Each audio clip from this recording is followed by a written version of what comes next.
अस्सलाम वालेकुम dear students. उम्मीद है आप सब खैरियत से होंगे। आज का हमारा लेक्चर है molecular formula versus empirical formula. Fundamental concepts के अंदर हम पीछे बहुत सी चीज़ें पढ़ के आए हैं। एटम का कॉन्सेप्ट पढ़ा, उसके अलावा आइसोटोप्स का कॉन्सेप्ट पढ़ा, एम्पिरिकल फार्मूला की डिटर्मिनेशन पढ़ी, इवन बाय कंबस्टन एनालिसिस भी पढ़ा। एम्पिरिकल फार्मूला पे मेरे प्रीवियस 2 लेक्चर्स मौजूद हैं। इस टॉपिक के अंदर हम मॉलिक्यूलर फार्मूला और एम्पिरिकल फार्मूला को कंपेयर करेंगे। और ये कंपैरिजन क्यों ज़रूरी है? क्योंकि ये एक इम्पॉर्टेंट लॉन्ग क्वेश्चन है। उसके अलावा कभी कभार ये शॉर्ट क्वेश्चन के तौर पे भी पूछा जाता है। तो मॉलिक्यूलर फार्मूला और एम्पिरिकल फार्मूला को हम कंपेयर करते हैं। सबसे पहले कंपैरिजन की शर्त क्या होती है कि आप सबसे पहले उन चीज़ों को डिफ़ाइन करें जिनका आप कंपैरिजन करने जा रहे हैं। तो फर्स्ट स्टेप पे हम मॉलिक्यूलर फार्मूला को डिफ़ाइन करेंगे। A chemical formula which represents the actual number of atoms, जो कि एक्चुअल नंबर ऑफ एटम्स को रिप्रेजेंट करता है। ऐसा केमिकल फार्मूला जो कि एक्चुअल नंबर ऑफ एटम्स को रिप्रेजेंट करता है। किसकी actual number of atoms? Of each element, हर एक एलिमेंट के एक्चुअल नंबर ऑफ एटम्स। वो एलिमेंट कहाँ पे हैं? Present in a molecular compound, जो कि एक मॉलिक्यूलर कंपाउंड में मौजूद हैं। मीन्स मॉलिक्यूलर कंपाउंड के अंदर मौजूद हर एलिमेंट के अगर एक्चुअल नंबर ऑफ एटम्स को केमिकल फार्मूला की शक्ल में हमें दिखाया जाए तो उससे हम मॉलिक्यूलर फार्मूला कहते हैं। कैसे? इसकी एग्जांपल्स देखते हैं। First one example is benzene, और एग्जाम्पल को लेके डेफिनेशन को एक्सप्लेन करते हैं कैसे।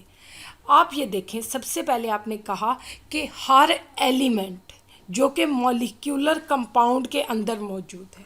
तो मॉलिक्यूलर कंपाउंड हमारे पास बेंजीन है क्योंकि ये मॉलिक्यूलर फॉर्म में एग्जिस्ट करता है और इसके अंदर एक से ज़्यादा तरह के एलिमेंट्स मौजूद हैं। तो ये एक मॉलिक्यूलर कंपाउंड है। तो मॉलिक्यूलर कंपाउंड के अंदर क्योंकि डिफरेंट एलिमेंट्स हैं तो हर एक एलिमेंट को पहले देखें। 2 एलिमेंट्स हैं यहाँ पे, कार्बन एंड हाइड्रोजन। उसके बाद what is the actual number of atoms? तो यहाँ पे देखें, कार्बन के 6 नंबर ऑफ एटम्स हैं और हाइड्रोजन के भी 6 नंबर ऑफ एटम्स हैं। तो बेंजीन का फार्मूला है हमारे पास C6H6। This is the chemical formula of benzene, which is representing the actual number of atoms, that are 6 in case of elements carbon and hydrogen which are present in this molecular compound, that is benzene। तो इसी के साथ हम अगली example देखते हैं। वो है हमारे पास ग्लूकोज, C6H12O6। इसका क्या मतलब है कि इस मॉलिक्यूल के अंदर कार्बन एलिमेंट के 6 एटम, हाइड्रोजन एलिमेंट के 12 एटम और ऑक्सीजन एलिमेंट के 6 एटम मौजूद हैं। क्योंकि हमें मॉलिक्यूलर फार्मूला ये सारी चीज़ें बता रहा है कि यहाँ पे हर एलिमेंट के कितने एटम्स मौजूद हैं। तो अब एम्पिरिकल फार्मूला में क्या डिफरेंस होता है? वैसे आप प्रीवियस लेक्चर के अंदर एम्पिरिकल फार्मूला की डेफिनेशन और उसकी डिटर्मिनेशन के स्टेप्स पढ़ चुके हैं, लेकिन ये हमारा एक अलग क्वेश्चन है तो हम उसे इसी तरह से सॉल्व करेंगे। एम्पिरिकल फार्मूला क्या होता है? एक chemical formula which shows the, वो क्या चीज़ शो करता है? Simplest whole number ratio. वो कुछ रेशो बताता है और वो रेशो हमेशा होल नंबर में होनी चाहिए। मीन्स 1 2 3 होनी चाहिए। आपके पास फ्रैक्शंस के अंदर, पॉइंट्स के अंदर नहीं होनी चाहिए। रेशो किस चीज़ के अंदर? Between the atoms of different elements present in a compound. किसी भी कंपाउंड के अंदर, यहाँ पे हमने मॉलिक्यूलर कंपाउंड नहीं लिखना। मॉलिक्यूलर कंपाउंड मॉलिक्यूलर फार्मूला के अंदर था। किसी भी कंपाउंड के अंदर मौजूद डिफरेंट एलिमेंट्स के एटम्स की सिंपलेस्ट होल नंबर रेशो के बारे में बताता है। ये हमारे पास है एम्पिरिकल फार्मूला। फॉर एग्जाम्पल, हम एक एग्जाम्पल से इसे एक्सप्लेन करते हैं। बेंजीन की एग्जाम्पल देखें। बेंजीन का मॉलिक्यूलर फार्मूला हमने पढ़ा, लेकिन इसका एम्पिरिकल फार्मूला है CH, क्योंकि इसके अंदर मौजूद दोनों एलिमेंट्स कार्बन और हाइड्रोजन की आपस में रेशो जो है, atomic ratio simplest whole number के अंदर वो है 1:1। मीन्स इन दोनों के एटॉमिक रेशो क्या है, 1:1। क्योंकि अगर इसके अंदर 6 एटम्स थे तो यहाँ पे भी 6 थे, तो अगर हम इसे डिवाइड करते हैं, दोनों को 6 से डिवाइड करते हैं, तो हमारे पास क्या आएगा, 1:1। बेंजीन के हमारे पास एम्पेरिकल फार्मूला है CH। इस तरह से हम ग्लूकोज का एम्पेरिकल फार्मूला फाइंड आउट करते हैं, तो वो क्या आएगा, वो हमारे पास आएगा CH2O। ये चीज़ हमने ये फार्मूला कैसे फाइंड आउट किया, एक्चुअली इसके लिए वैसे आप प्रीवियस लेक्चर देख लें तो आपके लिए बहुत हेल्पफुल होगा। Determination of empirical formula in 4 steps, इसी चैनल पे कैम ऑनलाइन पे मौजूद है मेरा लेक्चर।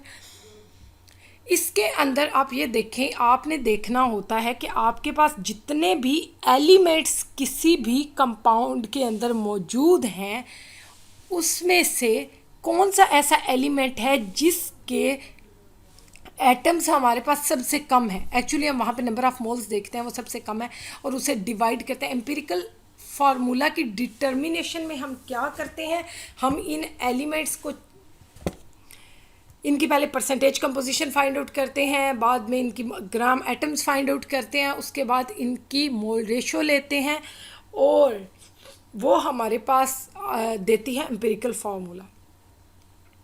तो आप इसके लिए एम्पिरिकल फार्मूला हमारे पास कैसे आया ग्लूकोज का या बेंजीन का, तो उसके लिए आप प्रीवियस लेक्चर ज़रूर देखिएगा।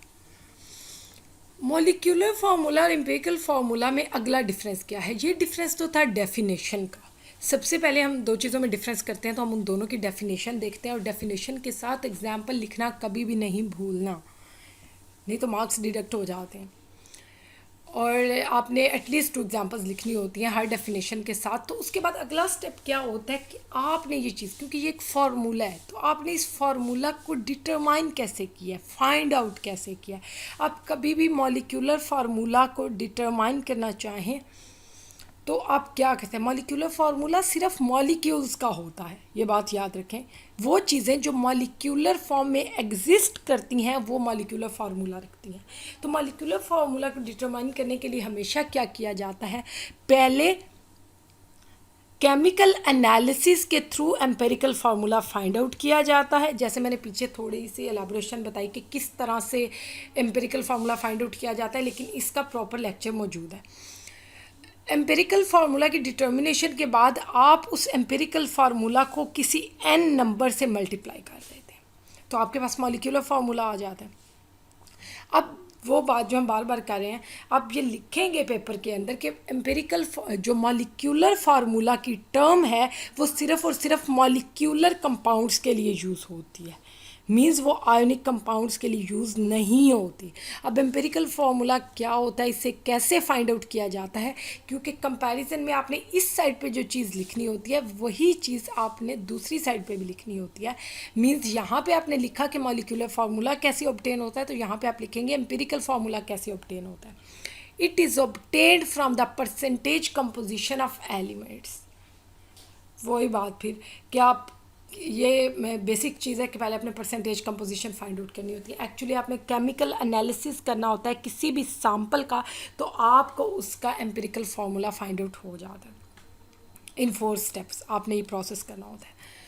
उसके बाद एम्पिरिकल फार्मूला की टर्म कहाँ कहाँ पे यूज़ होती है, मॉलिक्यूलर कंपाउंड्स के अंदर भी और आयोनिक कंपाउंड्स के अंदर भी।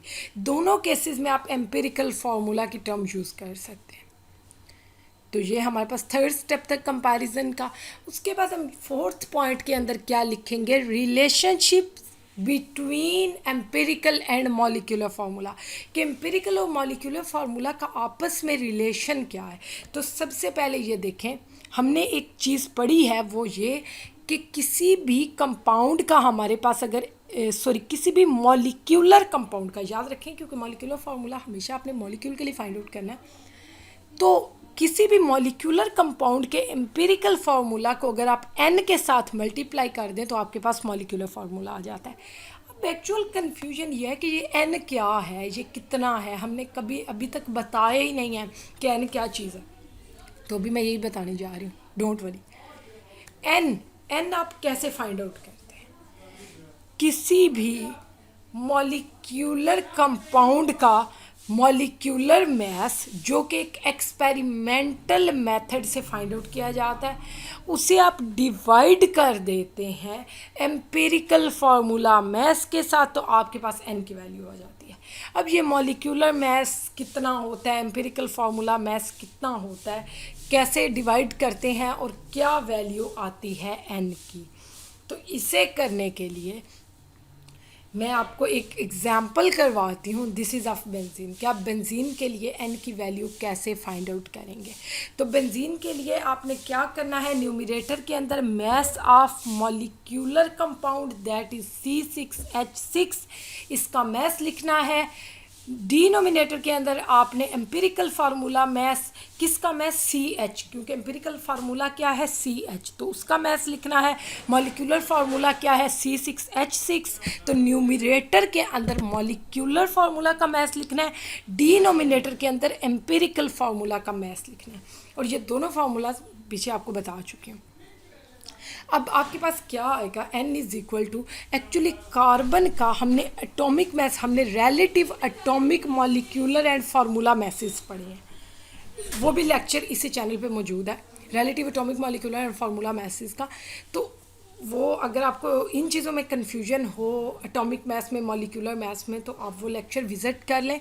C6H6, तो कार्बन के लिए हमारे पास कार्बन, एक कार्बन का मैस होता है एक्चुअली हमारे पास 12 AMU, तो 12 को जब हम 6 से मल्टीप्लाई करेंगे तो हमारे पास 72 AMU कार्बन प्लस हाइड्रोजन का 1.008 AMU होता है, उसे 6 के साथ मल्टीप्लाई करेंगे तो हमारे पास बनेगा 6 AMU। जब 72 और 6 को प्लस करेंगे तो हमारे पास 78 AMU आ जाएगा। और मैंने मॉलिक्यूलर मास को बड़ी डिटेल में बताया हुआ कि किस तरह से डिटरमाइन करते हैं पिछले लेक्चर के अंदर। C6H6 के लिए हमारे पास मास आ गया 78, इसी तरह हम CH के लिए ऑब्वियसली कार्बन का 12 AMU है, हाइड्रोजन का 1.008 AMU है, तो उसे कैलकुलेशंस करते हैं, राउंड ऑफ करके हमारे पास टोटल बनता है 13 AMU। जब हम 78 को 13 से डिवाइड करेंगे तो आंसर क्या आएगा, सिंपली 6। तो अब 6 यहाँ पे पुट करें तो आप कैसे, क्योंकि एम्पिरिकल फार्मूला तो आपने फाइंड आउट करना है, क्योंकि ये एक ऑर्गेनिक कंपाउंड है बेंजीन, और बेंजीन में मौजूद क्या है, कार्बन और हाइड्रोजन। और ऐसे कंपाउंड्स जिनमें कार्बन और हाइड्रोजन मौजूद हों उनका एम्पिरिकल फार्मूला आप कंबस्चन एनालिसिस से भी फाइंड आउट कर सकते हैं। तो determination of empirical formula by combustion analysis, वो लेक्चर भी विज़िट कर लें बेटा। एक्चुअल बात ये होती है, मैं आपको पिछले लेक्चर्स का रेफरेंस इसलिए देती हूँ कि केमिस्ट्री एक ऐसा सब्जेक्ट है जिसमें एटलीस्ट हर चैप्टर के अंदर जो टॉपिक्स हैं वो सारे इंटरलिंक्ड होते हैं। अगर आपको पिछला टॉपिक नहीं आता ना तो फिर आप अगले टॉपिक को समझने की कोशिश ना किया करें, पहले प्रीवियस लेक्चर्स को समझें, उसके बाद अगली चीज़ों को समझेंगे तो आपको क्लियर हो जाएंगी सारी चीज़ें। अब हम ये करते हैं, हम यहाँ पे वैल्यू पुट करते हैं n इस फार्मूला के अंदर, एम्पिरिकल फार्मूला इंटू n। तो एम्पिरिकल फार्मूला हमने क्योंकि कंबस्चन एनालिसिस से फाइंड आउट किया, तो CH केमिकल एनालिसिस से CH को हम मल्टीप्लाई करते हैं n के साथ, तो n की वैल्यू है 6, तो हमारे पास C भी 6 हो जाएंगे, H भी 6 हो जाएंगे। तो ये है हमारे पास बेंजीन का मॉलिक्यूलर फार्मूला जो कि हमने एम्पिरिकल फार्मूला से फाइंड आउट किया है, और एम्पिरिकल फार्मूला हमने कंबस्चन एनालिसिस से फाइंड आउट करना, तो उसे भी सीख लें। Best of luck. अब इम्पॉर्टेंट पॉइंट क्या है, पूरा इस लेक्चर के अंदर हमने 4 पॉइंट्स पढ़े हैं कंपैरिजन के, याद है कुछ, एक फार्मूला के थ्रू और 3 वैसे पॉइंट्स पढ़े हैं, मतलब हम 4 पॉइंट्स लिखेंगे तो हमारे 4 मार्क्स हम हासिल कर सकते हैं। उसके बाद इम्पोर्टेंट नोट किया, लॉन्ग क्वेश्चन के अंदर आपने कुछ एक्स्ट्रा, कोई कंक्लूजन जैसे देते हैं, ऐसे आपने देना होता है कुछ ना कुछ एंड पे पॉइंट, जो वो इस टॉपिक के अंदर क्या आप लिखेंगे, the term empirical formula is used for ionic compounds, कि एम्पिरिकल फार्मूला की टर्म आयोनिक कंपाउंड्स के लिए यूज़ की जाती है, and joint covalent structures, ionic compounds की अगर आपको डिटेल चाहिए तो वो भी एम्पिरिकल फार्मूला वाले लेक्चर में मौजूद है। जॉइंट के मीन्स कैसे आयोनिक कंपाउंड्स के एम्पिरिकल फार्मूलाज हैं, तो वहाँ पे एग्जांपल्स मौजूद हैं। उसके साथ and the joint covalent structures, और जॉइंट कोवेलेंट स्ट्रक्चर्स क्या होते हैं कि इनके अंदर होता तो कोवेलेंट बॉन्ड है, लेकिन इनके स्ट्रक्चर्स बहुत बड़े बड़े होते हैं। जैसे सैंड का SiO2, ग्रेफाइट और डायमंड के स्ट्रक्चर हैं, तो ये हैं कोवेलेंट स्ट्रक्चर्स लेकिन जॉइंट स्ट्रक्चर्स हैं। उसके अलावा एम्पिरिकल फार्मूला को आप कोवेलेंट कंपाउंड्स के लिए भी यूज़ कर सकते हैं। और कोवेलेंट कंपाउंड्स की 2 एग्जांपल्स मैं बताऊंगी, ग्लूकोज एंड एसिटिक एसिड। उन दोनों के लिए एम्पिरिकल फार्मूला सेम है। ग्लूकोज और एसिटिक एसिड का एम्पिरिकल फार्मूला CH2O है।